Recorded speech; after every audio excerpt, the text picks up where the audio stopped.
दृष्टांत और रहस्य।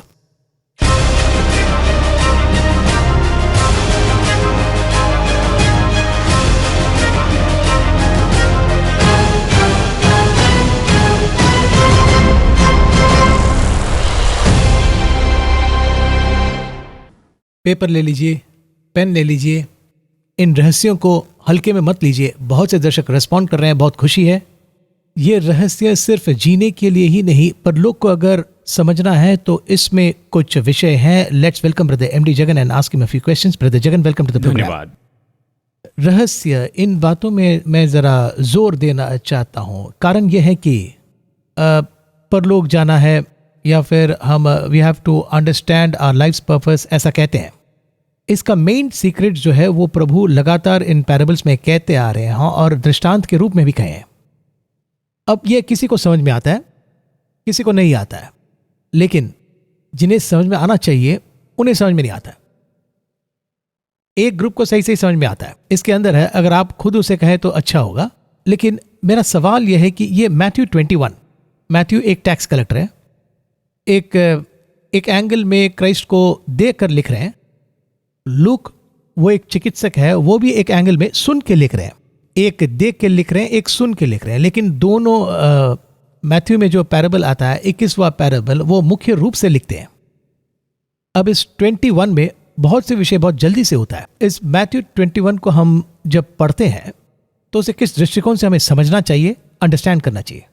देखिए, दूसरी किताबों में और बाइबल में क्या फर्क है। दूसरी किताबों में जो लेखक हैं वो एक विषय पर बताते हैं, किस उद्देश्य से उसे लिख रहे हैं बताते हैं, और वो किताबें और भी कुछ करती हैं।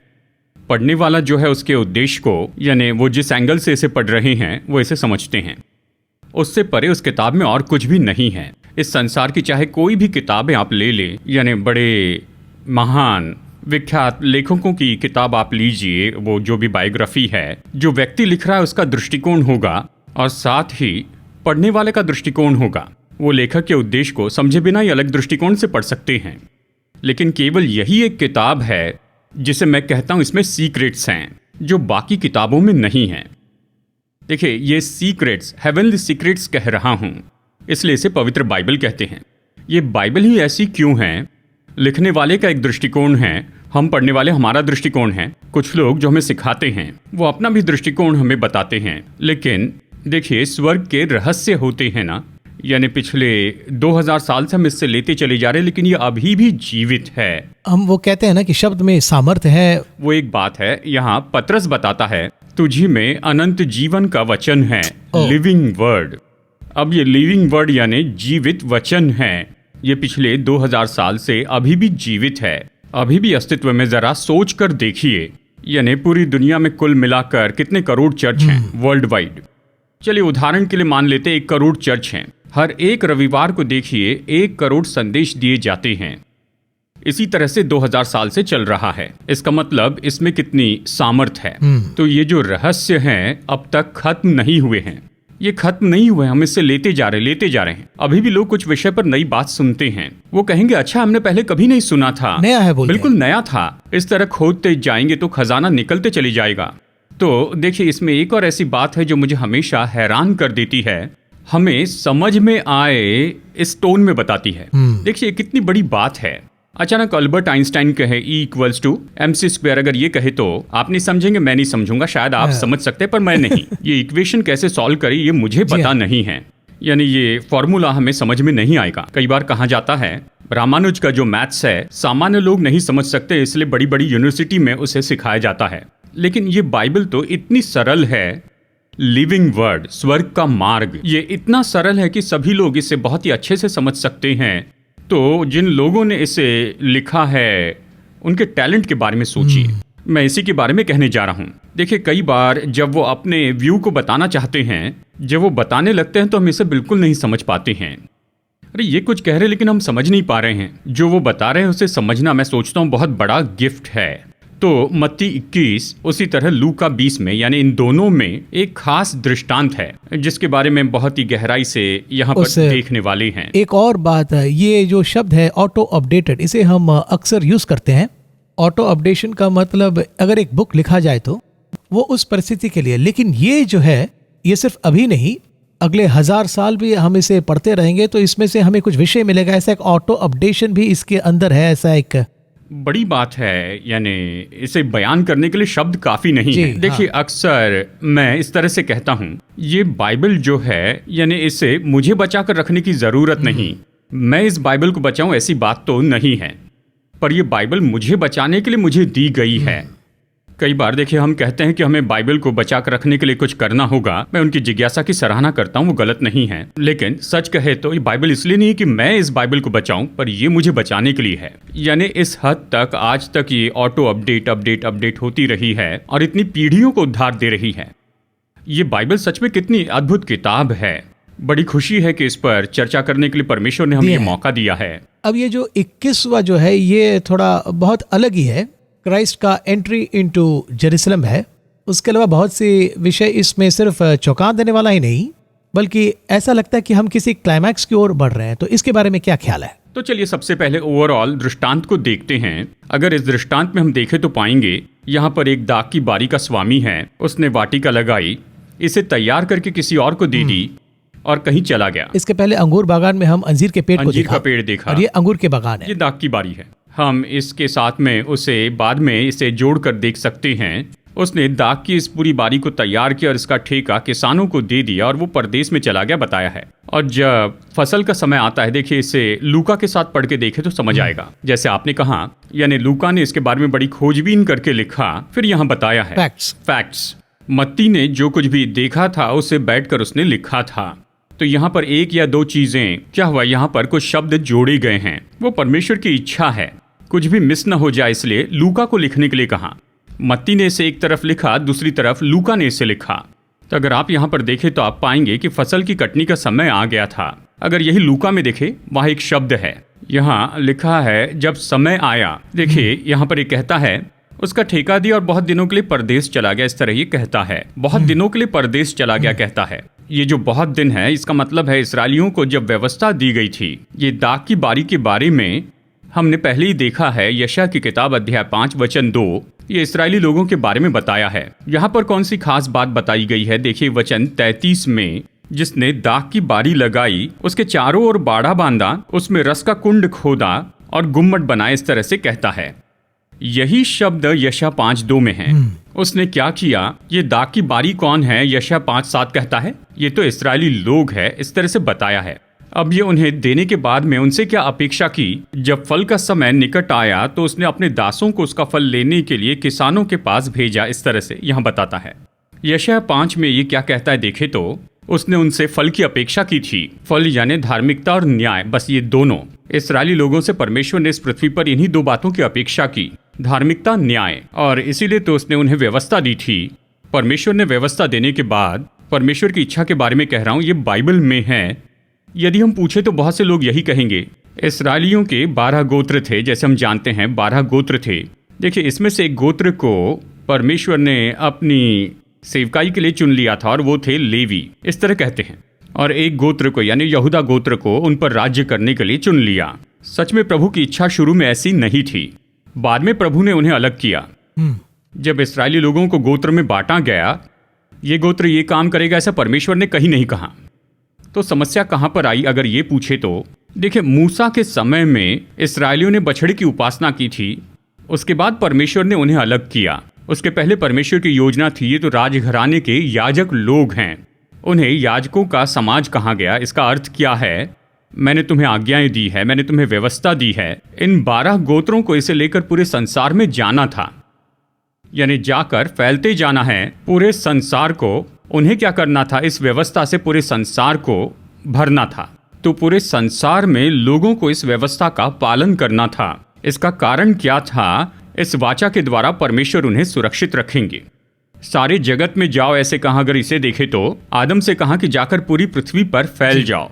फिर से नूह से कहा तुम पूरी पृथ्वी में फैल जाओ। इनसे भी वही कहा, तुम इसे सारे संसार में ले जाओ, तुम मेरे लिए राजपदधारी याजक होंगे।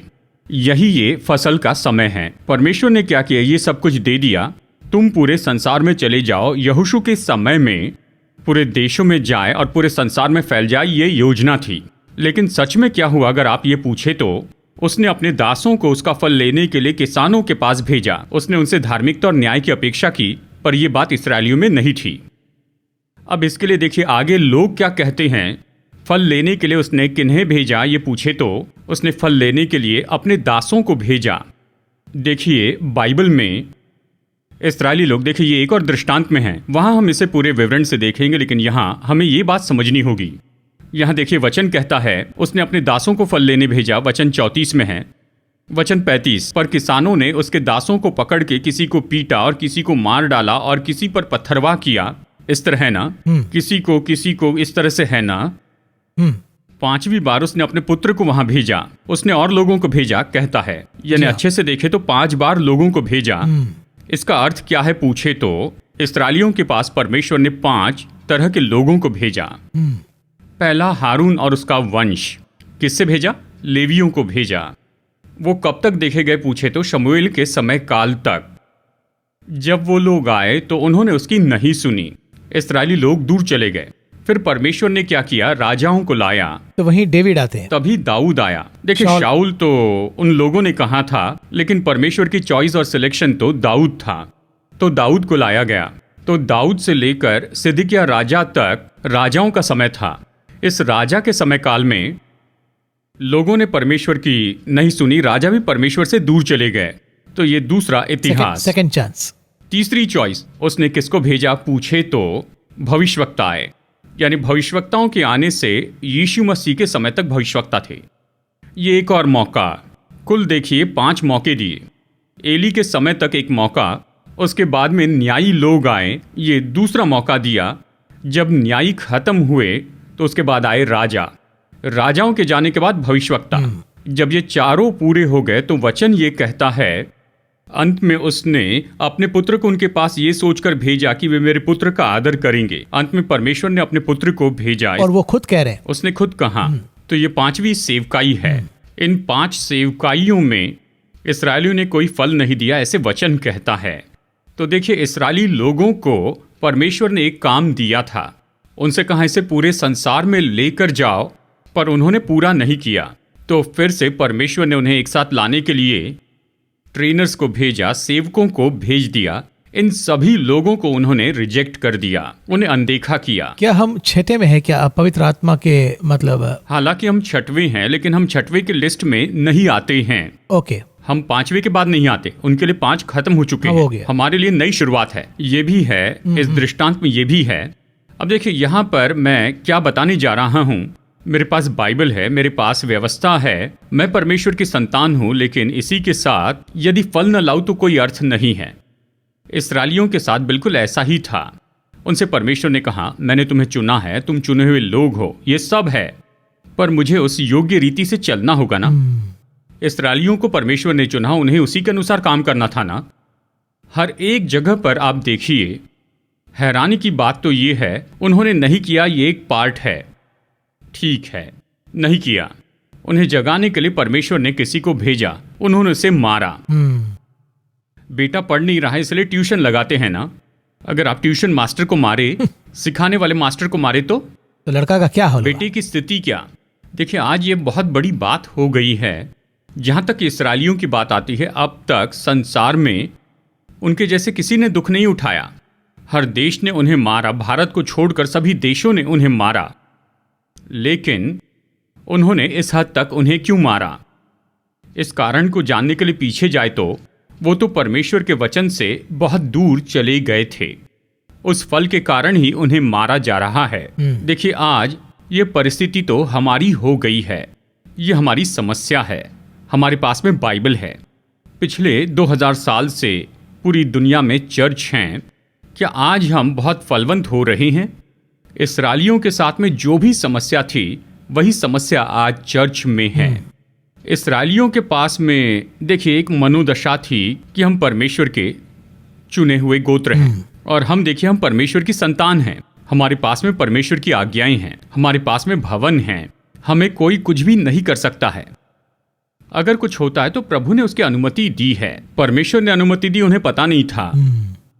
चलिए भविष्यवक्ताओं के समय को लेते हैं। भविष्यवक्ता आकर बताते चले गए। यशायाह से लेकर देखिए बहुत से भविष्यवक्ता आए, दाऊद के समय से ही भविष्यवक्ता बता रहे थे।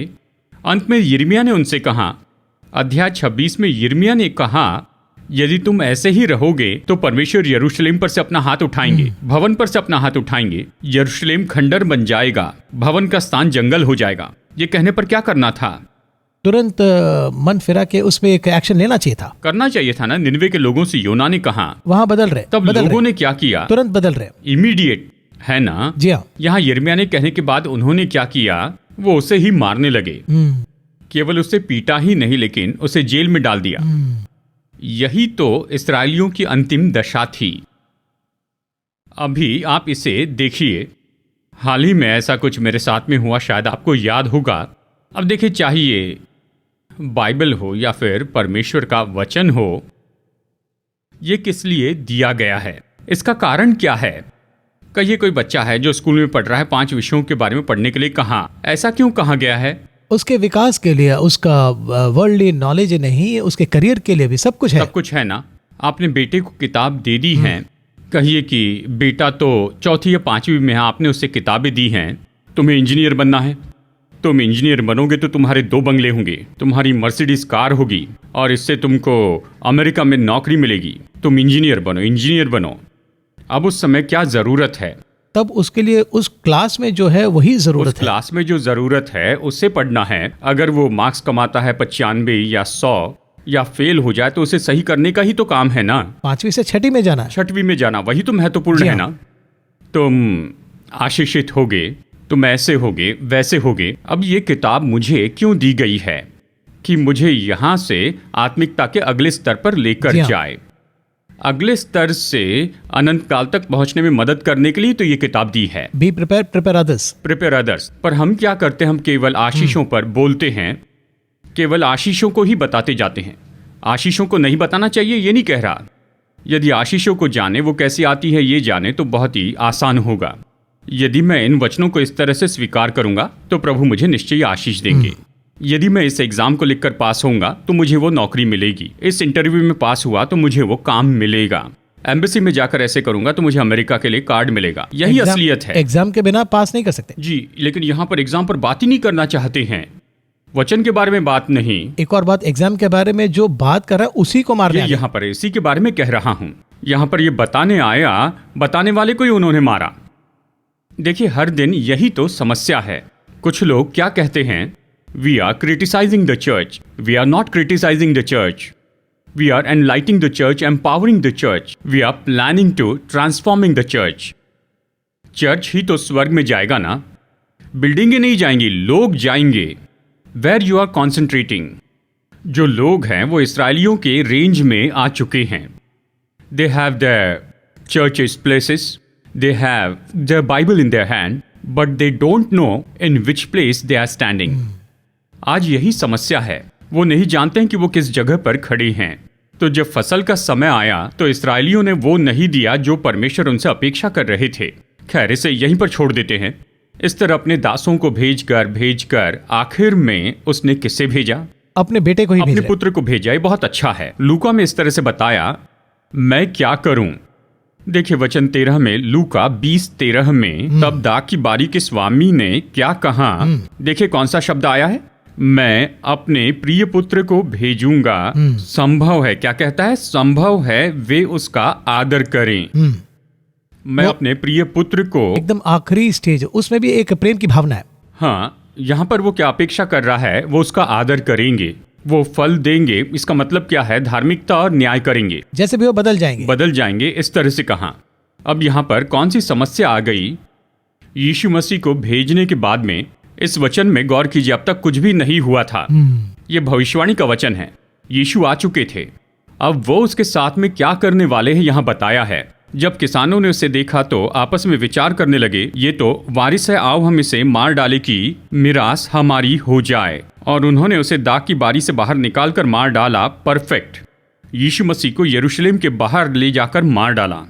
उसे पहले ही कह दिया, यीशु ने पहले कह दिया कि क्या होने वाला है और तुम मुझे कैसे मारोगे। देखिए कितना अद्भुत वचन है।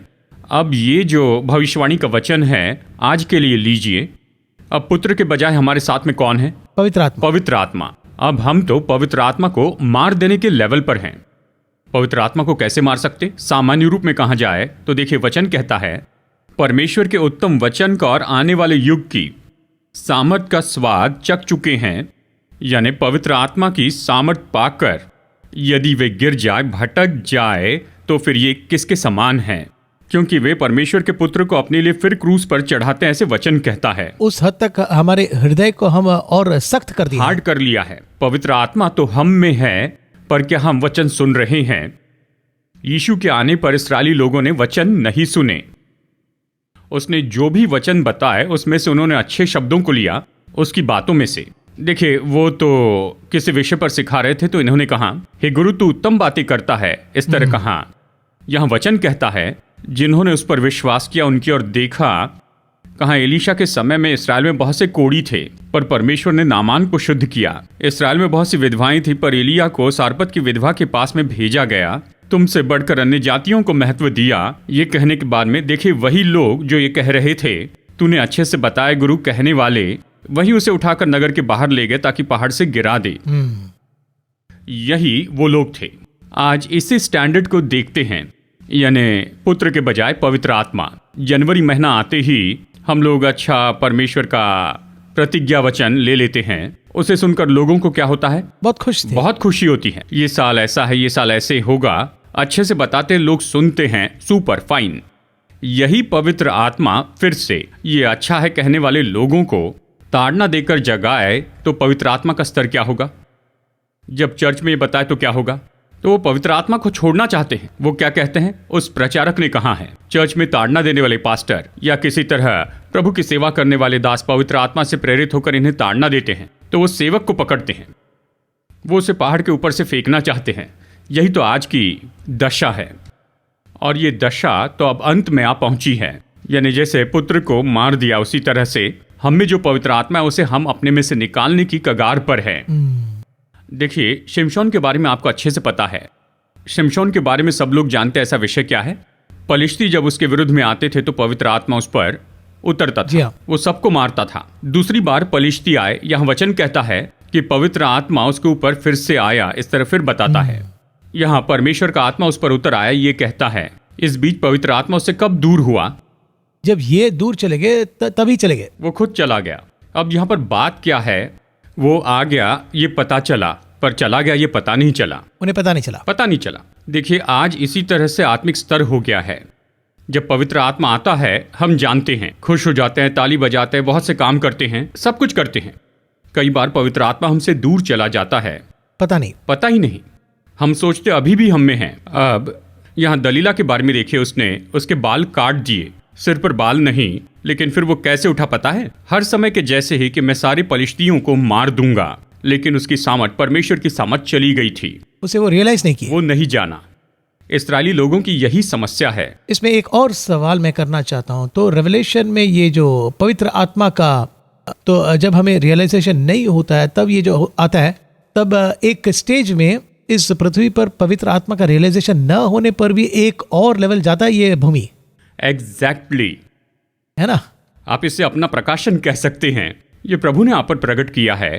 क्या है, एक समय पर पवित्र आत्मा भूमि पर से उठा लिया जाएगा, क्योंकि अगर वो भी चला गया तो फिर क्या रहेगा? उसके बाद भूमि पर क्या होगा? यीशु इस संसार में आने तक भूमि पर पवित्र आत्मा आता और जाता था जी। लेकिन एक समय जब यीशु मसीह यरदन नदी के पानी से बाहर आए, वो उस पर उतर आया, भूमि पर स्टैंडर्ड रूप में आया। वो आकर वास करने लगा। उसके पहले रहने के लिए कोई जगह नहीं थी। वो पानी के ऊपर मंडराता था, लिखा है, यानी उसमें और भूमि के बीच में एक छोटी गैप थी। देखिए, वो भूमि पर आया और रहने लगा, लेकिन उसके पहले परमेश्वर का आत्मा यूसुफ पर आता था, दानियल पर आता था, जाता था, आता था, जाता था। वो यहाँ पर बना नहीं रहता था। यीशु के आने के बाद वो हमेशा बना रहा। मैं जा रहा हूँ, लेकिन इसे भेज रहा हूँ। मैं जा रहा हूँ और उसे भेजूंगा, वो आकर तुम में वास करेगा। हम में वास करने वाला पवित्र आत्मा क्या हम में है? क्या हम इसे जानते हैं? वो आया, ये हमें पता है। अभी भी वो है क्या? उस हद तक क्या हमारा स्वभाव है? क्या हम वैसे जीते? उसे सही से ट्रीट करे क्या? वो नहीं जानते हैं। इस्राएली लोग ये नहीं जानते थे कि परमेश्वर उनसे दूर चला गया है। परमेश्वर ने हमें छोड़ दिया, पता नहीं। वो क्या कह रहे थे? परमेश्वर हमारे साथ है, अभी भी हमारे साथ है। जो मैंने कहा वो तुमने नहीं किया, मेरे निर्देश तुमने नहीं माने। मैंने 5 बार भेजा है। 5 बार भेजा। यदि एक और बार इसे कहे तो सच में अच्छा होगा। यानी देखिए, याजक, न्यायी लोग, राजा, भविष्यवक्ता और अपना पुत्र, 5 सेवकाई है। 5 को उसने भेजा।